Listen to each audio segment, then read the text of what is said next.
Hey everyone, my name is Michael and I teach you how to become fluent in Spanish in 12 months or less. So today I'm going to talk about a topic that is very important when you're trying to learn Spanish, and it can even become a little philosophical. And the topic is either you're in or you're out. There is no in between. So when it comes to language learning, I find that there's a lot of dabblers. And I think it's the same reason why I used to be a trainer at a gym. The same reason why there's a lot of dabblers at the gym that don't stick to it.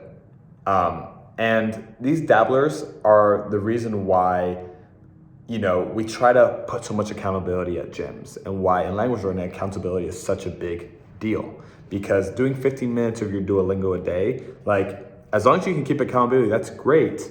But if you want to learn fluently, what might take you 3 years, you can look up on YouTube, person does Duolingo. I think there's a guy that did Duolingo for 3 years. You can see his results after 3 years, and someone that really, really was all in for a year.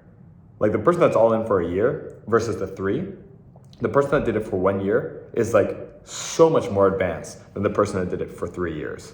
And what does this look like in terms of language learning? So being all in means what I teach, for example, is 3 hours a week. Doing those solid 3 hours. Dabbling is more you kind of do it here, you kind of don't. And for the next 10 years of your life, you're I've always wanted to learn Spanish.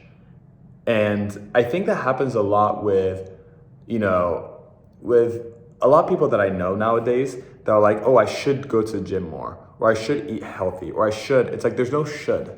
As Yoda said, there is no try. You either do or you don't. And I think that can really cloud how much RAM space we have in our head. Oh, I should be doing this. I should be doing. It's and that makes you unhappy. It's there's no should. Either you want to do it and you do it, or you don't.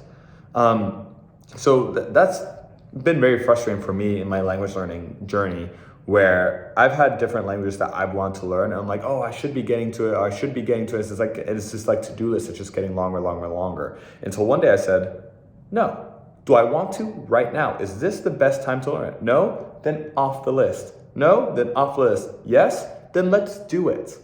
In terms of language learning throughout the day, it was so much more helpful for me to do a 1 hour just hard session of language learning than it was to do 5 minutes here, 15 minutes here. I'm gonna put a podcast on in the shower. I'm gonna do a radio here. I'm gonna be, reading a little bit here. I got burnt out because the whole day was about French or about German or about Spanish or Japanese or whatever it was. But then I never saw my results increase. So there's a lot of junk volume. Like I say in the gym, you have volume and you have intensity.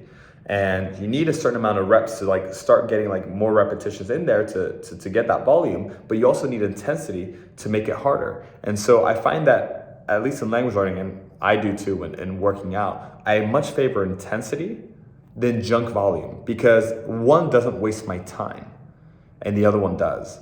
And I see that a lot of people try to spend a lot of their day when they're trying to do language learning, doing these little exercises, let's talk about nature vocab, let's talk about chairs, let's talk about this kind of vocab. It's no. What is the exact vocab that I need next? Oh, how do I know what I need next? Because this is what I was trying to talk about with my language partner. So basically in my program, I give people, if you're a beginner, these are the core topics that you should be able to speak about in a basic level before moving on to intermediate or to advanced or whatever it is.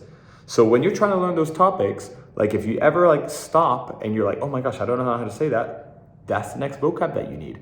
That's the next this, that's the next that. And you don't see this when you're doing all this junk volume.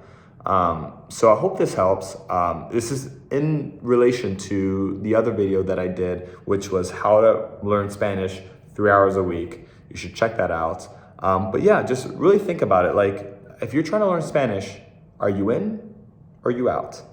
Because that's the difference between making yourself miserable for years, saying, oh, I should learn Spanish, or I've been trying, and learning it in 6 months to a year. And after that, you don't have to learn it anymore. I don't agree with making language learning a lifelong thing. If you want to, that's great. If you have a love for it, because some people have a love for tennis or motorcycles that they want to do for the rest of their life. I haven't found any of these hobbies something that I want to do for the rest of my life. I want to communicate. I remember in French, when they were oh, it takes time. It's Yeah, but also just like, I want to become fluent.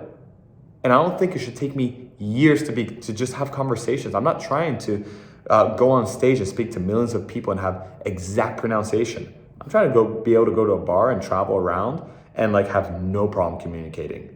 And like, that's it. And if I want to study and get better in the future, then that's an option, that's a bonus. If not, I'm fluent and I'm good. And I just have to make sure that, like I have conversations every now and then, every week or every month or something, just to keep it up. So hopefully this helps and it helps you not waste any time. And I will see you in the next video.